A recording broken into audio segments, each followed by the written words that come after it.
It is exactly 8 after 9 o'clock. We are now going to be talking with Tauriq Jenkins. He is a human rights defender and convener of the Save Our Sacred Lands campaign.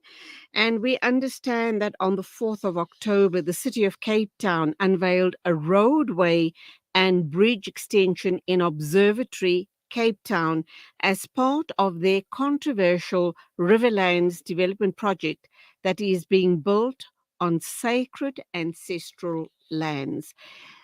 Let's speak with Tauriq now to give us more insight into this matter. Assalamu alaikum to you. Welcome to the program. Walaikum salam, and thank you very much for having me. Tauriq, very worrying indeed. You say that this is a heritage crime. You feel very deeply about it. I also know that you're very, very pro-Palestine and you have deep thoughts on that situation as well. But let's talk about, and we'll talk about Palestine a little later on. Let's talk about this issue that seems to cut through sacred lands. And of course, it's about betrayal of the fundamental indigenous rights and the environment, the sanctity of the environment. People might argue that the Khoi and the San people have intermarried over the generations and have diluted their heritage to such an extent that most people in South Africa are not even aware that there are still Khoi and San people existent amongst us? Well, firstly, that is such an important question. And I think one of the best ways in tackling this question to actually look at the extent to which ethnocide, cultural loss, and the damage that has been caused through Bollywoodian forms of propaganda, during the apartheid phase, but in particular, the extent to which colonial authorities, through the abusive administrative smashing of identities by imposing, for example, the term colored or imposing certain kinds of other sort of, sub-racial classifications, as we understand them, like Cape Malay and colored. These were very vicious forms of ways of disidentifying indigenous communities from their own culture, and especially in terms of cutting the ancestral umbilical cord to claim. And so when we look at, for example, in the Western Cape and in other parts of our country, we have millions of Africans who form part of this tributary descendant community that is a creolized community which includes the San and Khoi. It is intermingled with a very diverse group of nations and people from around the world, but fundamentally this is an African creolized group that is rooted very firmly in terms of our ancestral legacy with the San and Khoi.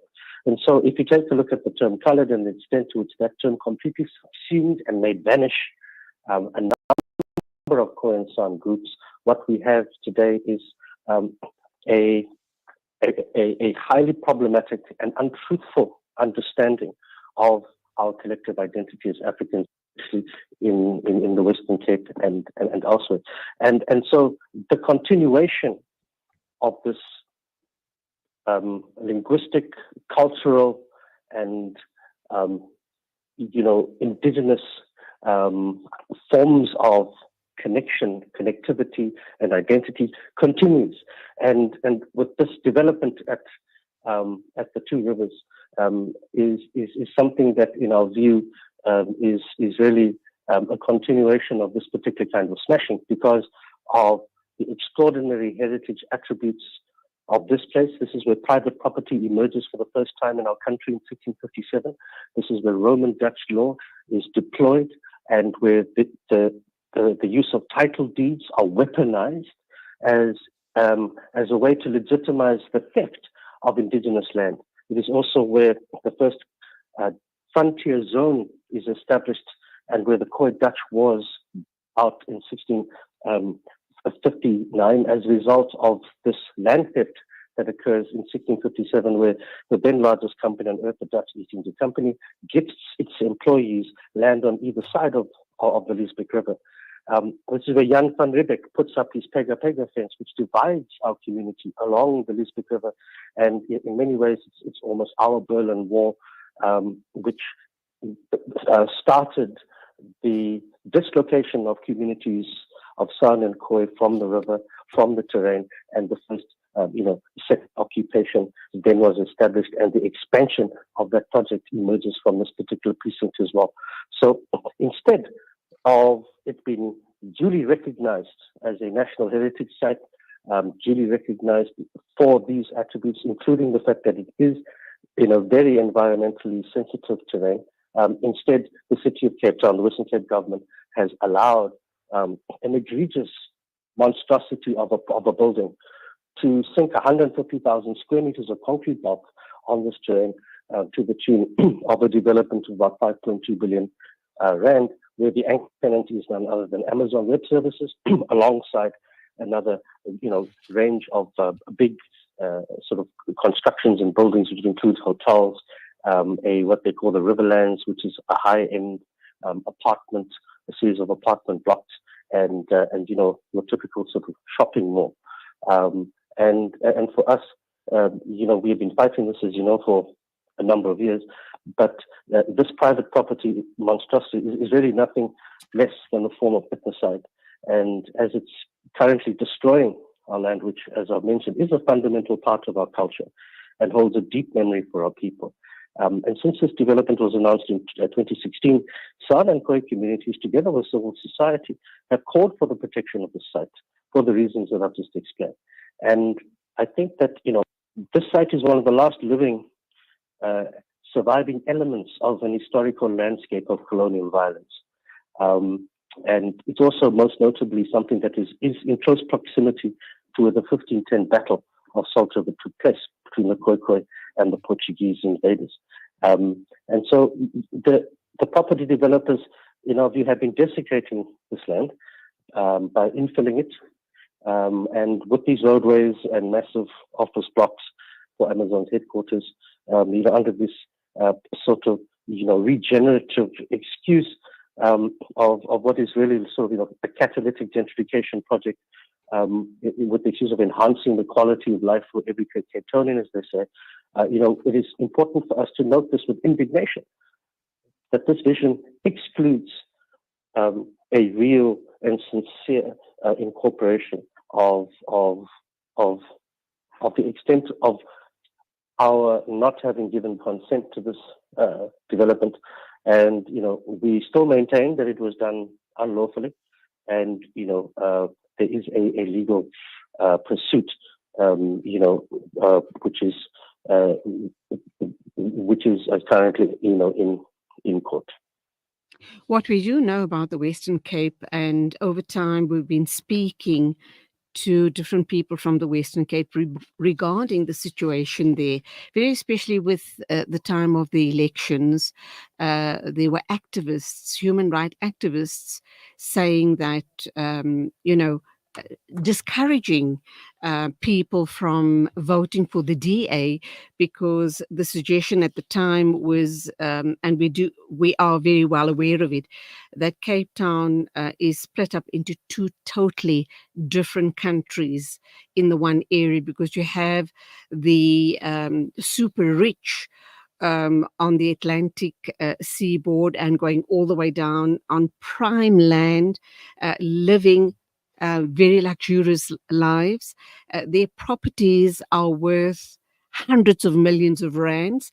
And then on the other end of the spectrum, you have obviously you have the townships. You have Langa and all of those townships, most of which are really squatter camps in itself. And then you have the Cape Flats as well, where the majority of people are living in economic and sub-economic housing. So you have a Cape Town split out in these two very, very diverse scenarios and settings. And it's really about the people in the townships then serving the super rich at the other end of Cape Town. And those are the areas that are being serviced, lights, water, all of that uninterruptedly. And the same cannot be said about the people in the townships.